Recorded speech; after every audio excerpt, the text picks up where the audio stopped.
ప్రత్యేక రాష్ట్రాన్ని అందించి తెలంగాణ ప్రజల దశాబ్దాల కాలం నెరవేర్చిన గొప్ప నాయకురాలు సోనియా గాంధీ అని సీఎం రేవంత్ రెడ్డి అన్నారు.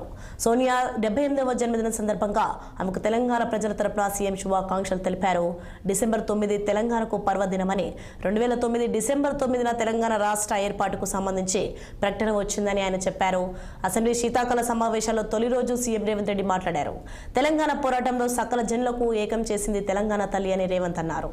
ప్రజలను నిరంతరం చైతన్యపరిచి లక్ష్య సాధన వైపు నడిపిన తల్లి తెలంగాణ తల్లి అని చెప్పారు.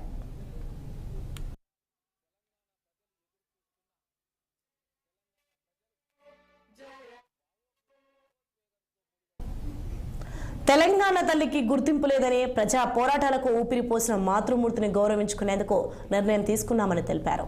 సచివాలయం ప్రాంగణంలో తెలంగాణ తల్లి విగ్రహాన్ని ఆవిష్కరించాలని ప్రభుత్వం నిర్ణయించిందని చెప్పారు. తెలంగాణ తల్లిని ప్రశాంత వదనంతో సంప్రదాయ కట్టుబొట్టుతో తీర్చిదిద్దామని రేవంత్ రెడ్డి తెలిపారు. గుండు పూసలు, ముక్కు పుడక, ఆకుపచ్చ చీర, కడియాలు, మెట్టెలతో విగ్రహాన్ని తయారు చేశామని చెప్పారు. వరిజొన్న, సజ్జలు, మొక్కజొన్నలు తల్లి చేతిలో కనిపించేలా అలంకరణ చేశామన్నారు. పీఠంలోని నీలిరంగు గోదావరి, కృష్ణమల గుర్తులను తెలిపారు.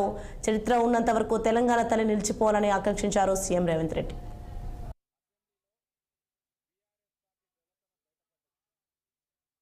డిసెంబర్ 9 తెలంగాణ ప్రజలకు ఒక గొప్ప పర్వదినము. అదేవిధంగా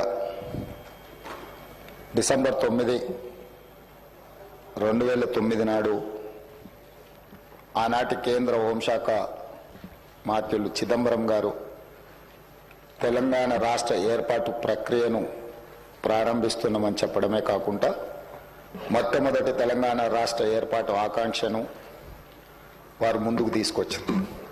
అదేవిధంగా ఆనాటి యూపీఏ చైర్పర్సన్ శ్రీమతి సోనియా గాంధీ గారి జన్మదినం కూడా డిసెంబర్ 9.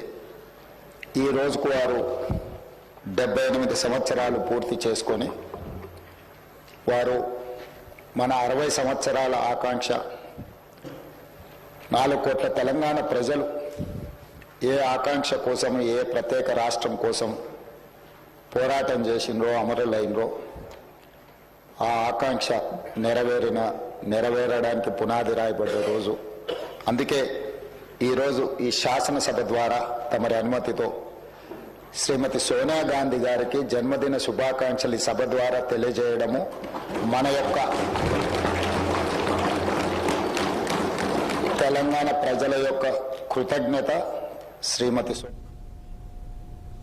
పెండింగ్ బిల్లులు చెల్లించాలని